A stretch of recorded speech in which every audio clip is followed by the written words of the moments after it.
So we've had some really interesting news over the last 12 hours with Rublev getting a new coach, and it's a familiar name. In fact, it's a very well-known Russian champion. Let's go have a look at what the statement was and also who it is. So jumping over on Twitter, thanks to Sofia Tadakova, reporting that Marat Safin is Andrey Rublev's new coach. Marat will join Andrei's team for the clay part of the season. Fernando Vincenti will remain Rublev's main coach. The first joint tournament of Andrey and Marat will be the Masters in Monte Carlo.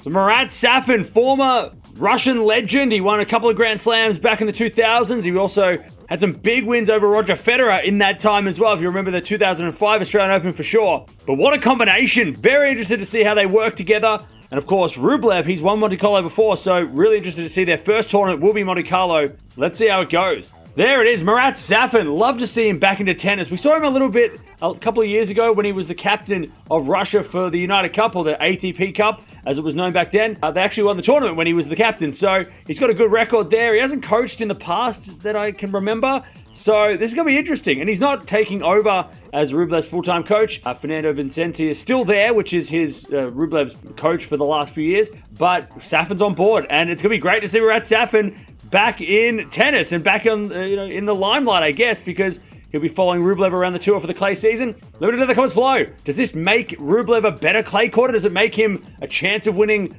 all these tournaments? I mean, remember last year, he did win Madrid, which was an unlikely win at the time. He was on a bad losing streak, and then he went and won that with being sick as well. And then, of course, he did win Monte Carlo a few years ago. So Rublev can play on clay. And Safin, we all know what his personality was like, and Rublev does have a little bit of traits as to Safin, the breaking the rackets, the emotional play that he used to have. But man, I'm excited for this one. Safin back in tennis. He's going to be coaching Rublev.